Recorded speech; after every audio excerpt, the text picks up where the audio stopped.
നമസ്കാരം എല്ലാ പ്രിയപ്പെട്ട കൂട്ടുകാർക്കും സ്റ്റുഡൻസ് ഓൺ ഫലിലേക്ക് സ്വാഗതം. ഇത്തവണത്തെ SSLC റിസൾട്ട് പ്രഖ്യാപിക്കുന്ന ഏറ്റവും പുതിയ വാർത്തകൾ ഇപ്പോൾ പുറത്തു വന്നുകൊണ്ടിരിക്കുകയാണ്. അത് സംബന്ധിച്ച് ഇപ്പോൾ വിവിധ ഊഹാപോഹങ്ങൾ നിലനിൽക്കുന്നുണ്ട്. ഇതിൻ്റെ കൃത്യമായിട്ടുള്ള ഒരു വിവരമാണ് ഈ ഒരു വീഡിയോയിൽ കൂടി ഷെയർ ചെയ്യുന്നത്. ആദ്യമായിട്ട് ചാനൽ കാണുന്ന കൂട്ടുകാരെങ്കിൽ ചാനൽ സബ്സ്ക്രൈബ് ചെയ്യാൻ ശ്രദ്ധിക്കുക.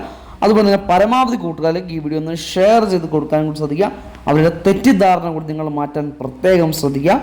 അപ്പോൾ ഇപ്പോൾ ഏറ്റവും പുതിയ റിപ്പോർട്ടുകൾ പുറത്തു വരുന്നത് പ്രകാരം ഇത്തവണത്തെ SSLC റിസൾട്ട് ഔദ്യോഗികമായിട്ട് മെയ് 9 പ്രഖ്യാപിക്കുന്ന തരത്തിലുള്ള വാർത്തകളാണ് ഇപ്പോൾ എത്തുന്നത്.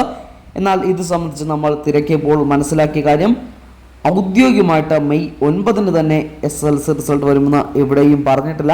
നിലവിലുള്ള ഊഹാപോഹങ്ങളുടെ അടിസ്ഥാനത്തിലും ചില ഇൻഫ്ലുവൻസേഴ്സൊക്കെ ഇട്ട സ്റ്റോറിയുടെയൊക്കെ അടിസ്ഥാനത്തിലാണ് ഇങ്ങനെ ഒരു വാർത്ത പ്രചരിക്കുന്നത്. അത് സംബന്ധിച്ച് മറ്റ് മാധ്യമങ്ങൾ ഈ ഒരു വാർത്ത ഏറ്റുപിടിക്കുകയായിരുന്നു. അപ്പോൾ എന്നാൽ തന്നെയും മെയ് 1st വീക്കോട് കൂടിയിട്ട് അല്ലെങ്കിൽ 2nd വീക്ക് ആദ്യത്തോട് കൂടിയിട്ട് ഇത്തവണത്തെ SSLC റിസൾട്ട് ഔദ്യോഗികമായിട്ട് പ്രസിദ്ധീകരിക്കുമെന്ന് നമുക്ക് പ്രതീക്ഷിക്കാം.